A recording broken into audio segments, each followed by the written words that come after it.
Hello, welcome back to my channel. അപ്പോൾ ഇന്നത്തെ video എന്ന് പറയുന്നത് എന്താ പറയുക, ഒരു സർപ്രൈസ് വീഡിയോ ആണ് കേട്ടോ.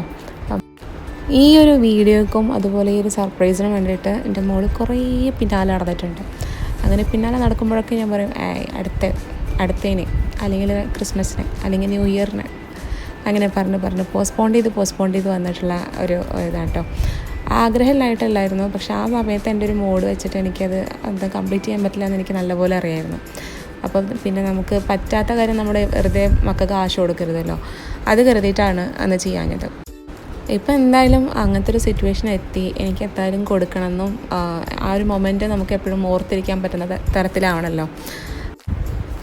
ഒരു ഒറ്റ മൈൻഡ് വരാമെന്ന് വേണമെങ്കിൽ പറയാം. കാരണം നമ്മൾ മുന്നേ ആഗ്രഹിച്ചിട്ടുണ്ട് കൊടുക്കണമെന്ന്, പക്ഷേ വിചാരിച്ച ദിവസം ഇതല്ലായിരുന്നു.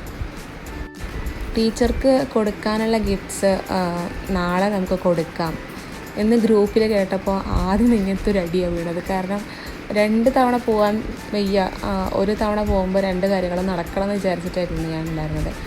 അപ്പം പെട്ടെന്ന് അവർ ബുധനാഴ്ച ഇന്ന് പോവാമെന്ന് പറയുമ്പോൾ എന്താ ചെയ്യാമെന്നായിരുന്നു കേട്ടോ. പക്ഷെ എന്നാലും എനിക്കെന്തായാലും അത് കൊടുക്കണം, മോൾക്കും അത് വലിയൊരു കാര്യത്തിൽ ഇഷ്ടപ്പെടും, അതുപോലെ ടീച്ചർക്കും അത് സർപ്രൈസ് ആവും എന്നൊക്കെ കരുതി പെട്ടെന്ന് എന്താ ചെയ്യുക, നോക്കട്ടെ എങ്ങനെയും വരക്കാൻ പറ്റുമോ നോക്കട്ടെ എന്ന് വെച്ചിട്ട് വരച്ച് തുടങ്ങിയതാണ്. സക്സസ് ആവുന്നൊന്നും പ്രതീക്ഷിച്ചിട്ടില്ല, കാരണം കുറേ കാലമായിട്ട് പെൻസിലും പേനയൊക്കെ എടുക്കാൻ കുറച്ച് മടിയുള്ള കൂട്ടത്തിലാണ് ഞാൻ. അപ്പം എന്തായാലും ഫോട്ടോ ഗ്രിഡ് മെത്തേഡിലാണ് ഞാൻ ഈ ഒരു ഫോട്ടോ വരച്ചിട്ടുള്ളത് കേട്ടോ.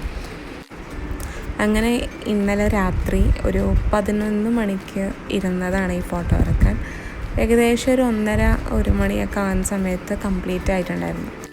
ഡ്രോയിങ് പഠിച്ച ആളൊന്നും അല്ല കേട്ടോ, ഞാൻ ചുമ്മാ വരച്ച് തുടങ്ങി അങ്ങനെ പ്രാക്ടീസിലൂടെ അങ്ങനെ മാറി കുറച്ചൊക്കെ വരക്കാൻ അറിയാം എന്ന തരത്തിൽ ആയതാട്ടോ.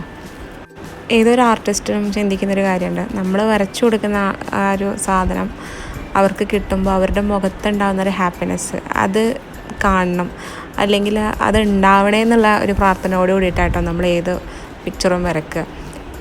അങ്ങനെ പാക്കിങ്ങും കാര്യങ്ങളൊക്കെ ഏകദേശം കംപ്ലീറ്റ് ആക്കിയിട്ടാണ് ഞാൻ ഇന്നലെ കിടന്നുണ്ടായിരുന്നത്. കാരണം രാവിലെ എണീച്ച് കഴിഞ്ഞാൽ ഭയങ്കര റഷായിരിക്കും, കാരണം മോളെ കാര്യങ്ങൾ നോക്കി പിന്നെ പെട്ടെന്ന് എനിക്ക് ഇവിടുന്ന് 2 ബസ്സിന് കയറേണ്ട ഉള്ളതുകൊണ്ട് തന്നെ ആ ബസ്സിൽ തന്നെ ആയിരുന്നു ഞാനും പോയത്, മോളുടെ കൂടെ തന്നെ ആയിരുന്നു പോയത്. ഏറ്റവും രസകരമായിട്ടുള്ള കാര്യം എന്ന് വെച്ചാൽ മോളാണ് പറഞ്ഞത് വരക്കണം എന്നുള്ളത്, പക്ഷേ മോളോട് ഞാൻ ഇത് വരച്ചു എന്നോ അല്ലെങ്കിൽ ഇത് കൊടുക്കുന്നുണ്ടെന്നോ ഒന്നും പറഞ്ഞില്ല. ജസ്റ്റ് ടീച്ചർക്ക് ഗിഫ്റ്റ് കൊടുക്കാൻ വേണ്ടി പോവുകയാണ്, എല്ലാവരും പാടുള്ള ഗിഫ്റ്റ് കൊടുക്കാൻ പോവുകയാണെന്നൊക്കെ പറഞ്ഞിട്ട് ആളെ മൂപ്പിച്ചിട്ടാണ് ഞാൻ സ്കൂളിലോട്ട് അവളെ കൂടെ പോയത്. അവൾ നല്ല ഹാപ്പി ആയിരുന്നു, കാരണം ടീച്ചർക്ക് ഗിഫ്റ്റ് കൊടുക്കാണല്ലോ. ടീച്ചർ ഭയങ്കര കാര്യമാണ്, അപ്പോൾ കുറേ കാലമായിട്ട് ഗിഫ്റ്റ് കൊടുക്കണം എന്നൊക്കെ പറയണു. അങ്ങനെ ഭയങ്കര ഹാപ്പി ആയിട്ട് ജോളി ആയിട്ടാണ് പോയത്.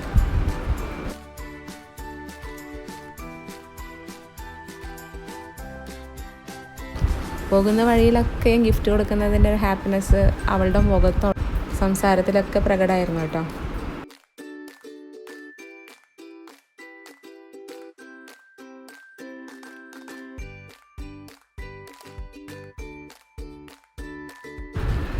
സ്കൂളിലെത്തി അവളുടെ കൂടെ ക്ലാസ്സിലേക്ക് എത്തുന്ന അവളുടെ ബാഗിൽ നിന്ന് ആ ഫ്രെയിം എടുത്ത് കൊടുക്കുമ്പോൾ അവൾ ഭയങ്കര ഹാപ്പിയോടെ നോക്കുന്നുണ്ടായിരുന്നു അതെന്താണെന്നുള്ളത്. പിന്നെ അവൾക്ക് തന്നെ മനസ്സിലായി വരച്ചതാണെന്നുണ്ടായി. കാരണം ഞാൻ ഒരാൾക്കും ഗിഫ്റ്റ് കൊടുക്കുന്നത് ഞാൻ റീലും അതുപോലെ ഫോട്ടോ ഒക്കെ എടുത്തിട്ട് അവൾക്ക് കാണിക്കാറുണ്ട്, ഇടാറൊക്കെ ഉണ്ടല്ലോ. അപ്പം അവൾക്കത് മനസ്സിലായിട്ടുണ്ടായിരുന്നു. അവളിലും ടീച്ചറിലും കണ്ടിട്ടുള്ള ഒരു ഹാപ്പിനെസ് ഉണ്ട്, പ്രത്യേകിച്ചിട്ട് അവളുടെയിലുള്ള, കാരണം പറഞ്ഞത് ചെയ്തല്ലോ എന്നുള്ള ഒരു സന്തോഷം അത് കണ്ടപ്പോൾ എനിക്ക് ഭയങ്കര ഹാപ്പിയായി. പിന്നെ ടീച്ചർ കണ്ടപ്പോഴും ടീച്ചറുടെ മുഖത്തുണ്ടായിരുന്ന എക്സ്പ്രഷനും ഒക്കെ കൊണ്ട് നല്ലോണം ഹാപ്പിയായി. അടുത്തൊരു വീഡിയോ ആയിട്ട് കാണുന്നത് വരെ ടാറ്റാ.